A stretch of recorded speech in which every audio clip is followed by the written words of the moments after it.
Good afternoon, everyone.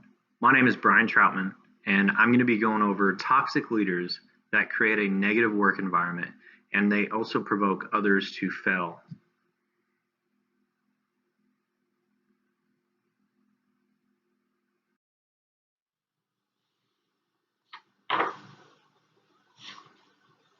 First, our introduction. At some point, all of us have worked somewhere. Due to this, we have all had a leader or manager above us. At the same time, everyone has had a different opinion on what type of leader they are or were. We all know that leaders treat workers either in a positive or negative way. We also know that leaders affect the work environment in some way. Throughout my research, I will identify the toxic leaders and how their work creates a toxic environment for everyone. The key points throughout the presentation are what a toxic leader is and the different types of toxic leader, how to coach a toxic leader, the toxic leadership process, toxic leader behaviors, what gender and information process into the toxic leadership, an example of toxic leadership in the DoD workplace, the intent of toxic leaders, how to avoid toxic leaders, defeating a toxic leader, coping with toxic leaders, understanding the followers of toxic leaders, psychological distress, and creating a personal resilience against toxic leaders. Also, the purpose of this research is to identify the agents associated with toxic leaders and how we can influence them in a positive way.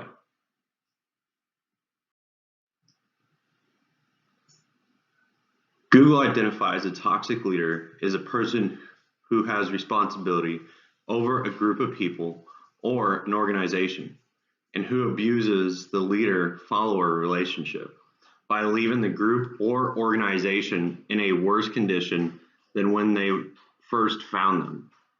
However, throughout the research, Chua identified it differently. A toxic leader is described as having high levels of narcissism who needs some forms of power while providing negative effects towards workers. It is also known that leaders who use their power at work has a huge play in their mental health. Harmful or destructive leadership may be identified in 6 different forms: abusive, tyrannical, destructive, bullying, laissez-faire, and toxic. However, this is not an inclusive list.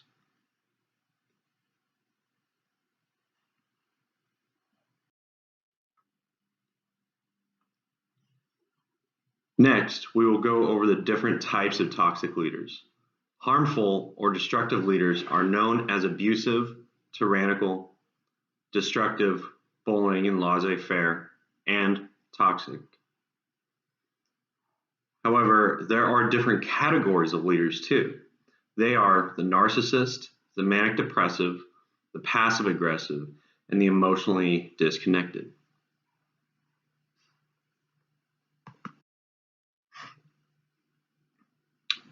Now, because we know what a toxic leader is and the different types, let's learn how to coach these leaders. It is known that we have to coach different ways based on the style of leadership. For narcissists, we have to be careful to upset their sense of self. These leaders think they have to be recognized due to their upbringing. Next, the manic depressive. These leaders have a difficulty on the perception of their ways and how they do things. One of the main goals for this coaching is to get the leader to admit they have a problem. Next, the passive aggressive. These leaders have a tendency to have hostility towards authority figures. This might be the leaders above them, the leaders below them, or their peer leaders. Finally, the emotionally disconnected. With this style of leader, the best course of action is to have the leader on antidepressants. Based on research, the above are the best courses of action to help coach leaders in the right way.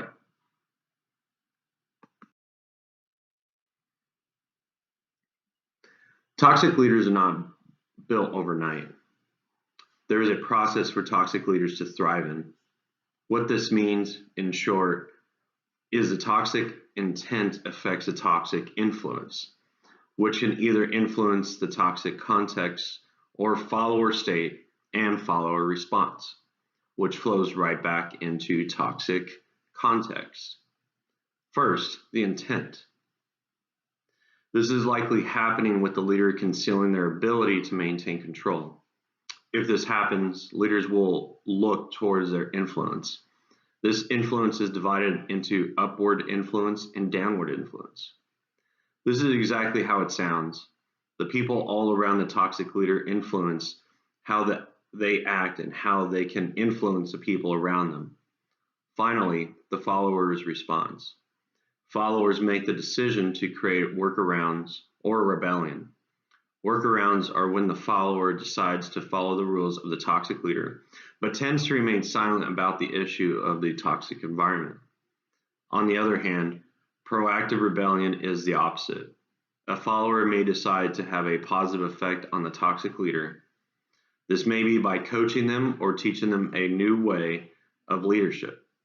When this fails, other leaders may get involved to help the toxic leader to the right direction.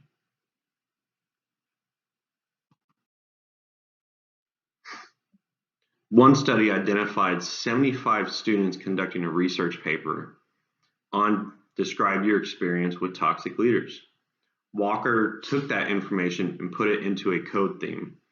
The table depicts how many times a theme was utilized within the research. Toxic was utilized and referenced around 264 times within the research.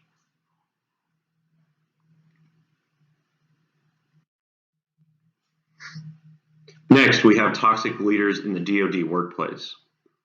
The survey had different questions for DoD workers. This table displays the mean and the standard deviations for respondents' observations of toxic leader behaviors. Notable is the item lack of self-awareness, in that respondents reported the toxic leader demonstrating this behavior at least on a weekly basis. Also, on average, respondents reported observing passive hostility, use of sarcasm, distrust of others' expertise, defensiveness and territorial, lack of sympathy, and a negative and coercive personal style at least weekly. There are no significant differences among the various demographics, with the one possible exception of sarcasm, in which non-DoD civilian observations are somewhat lower than active military, though not statistically significant.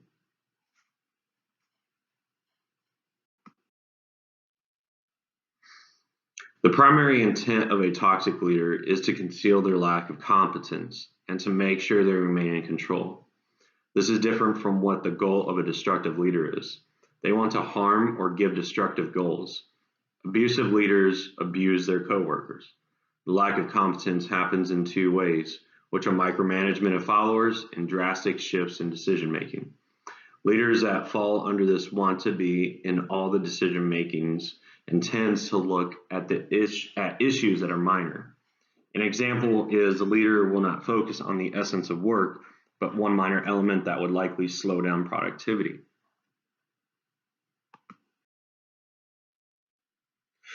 So how can we avoid toxic leaders? It is inevitable that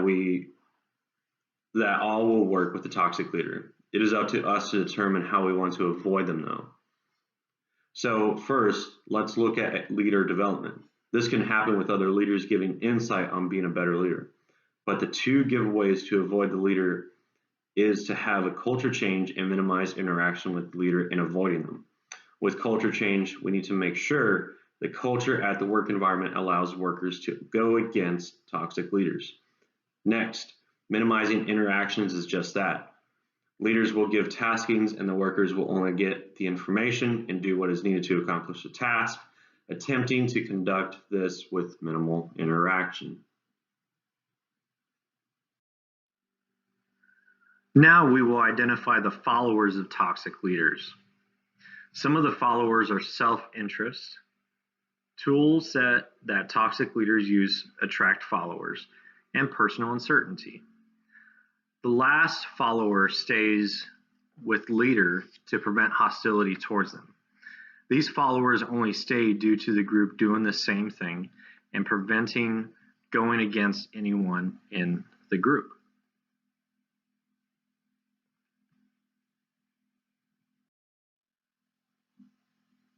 So how do we defeat a toxic leader? This is a crucial thing to identify. I can only assume we all want to do this with toxic leaders. So, first, the process of their work can weed those leaders out. If toxic leaders are empowering others to be toxic, the process can push them out of the work environment. Next, we have continuity. This is if the work environment doesn't allow different opinions. The trust and process will break. The main ways to defeat toxic leaders are workers protecting the work and standing up against a toxic leader and helping minimize their impact. When workers protect the work, they will have the ability to have a strong base to go to. This happens when the work environment backs up the worker to go against the toxic leader.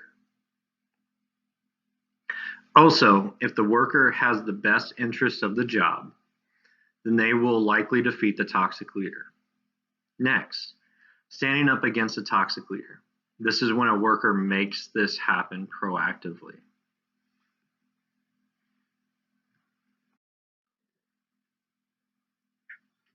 So, how do we cope with toxic leaders? This varies from person to person, but they are master, tolerate, reduce, and minimize stressful events. Most workers find a way to minimize stressful events under toxic leaders.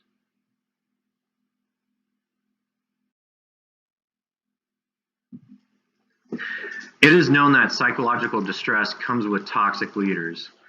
This happens from both sides. First, the stressors that come from toxic leaders. It is known that self-worth, agitated, and withdrawal comes from people who work for toxic leaders. Self-worth, or low self-esteem, is known to reduce someone's quality of person's life.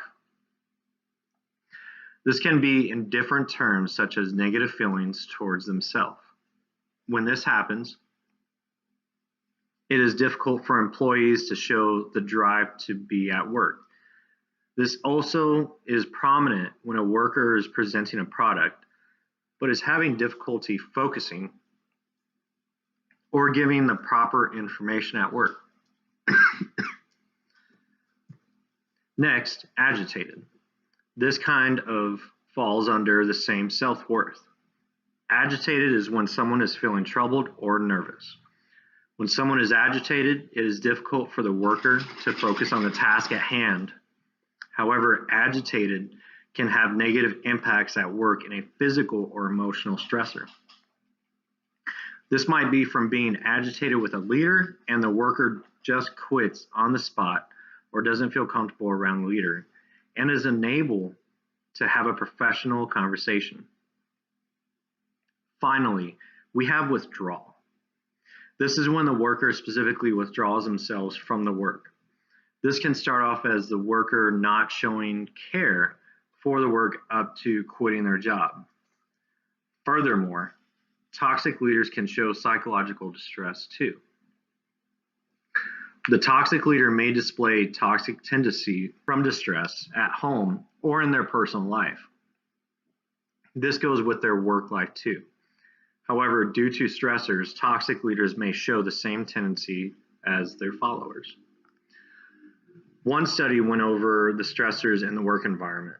The research identified high levels of irritation, anger, and frustration. This then fueled their sense of insecurity, frustration, and detachment from work. Next, we will go over resilience against toxic leaders. There are 3 specific ways we can create resilience against toxic leaders. They are department level resilience, creating an organization and personal resilience against toxic leaders, and using realistic situations. First, the organization needs to empower each employee for this. In this environment, the corporation allows the employees to report leaders allowing followers to talk with high leadership about a leader in their issues. When this happens, this creates a cohesive work environment to allow workers to be in a friendly environment. Next, we have created an organization and personal resilience against toxic leaders. This happens when organizations likely follow the first rule, then lets them understand the reason why toxic leaders are the way they are. Leaders provide presentations on all slides of a toxic leader and shows all how to cope or prevent toxic leadership. Finally, we have realistic situations. We all know that sometimes training aids are out of date. If an organization can use realistic situations to teach followers and leaders about toxic leaders and what happens, then we can identify the characteristics before it goes out of hand.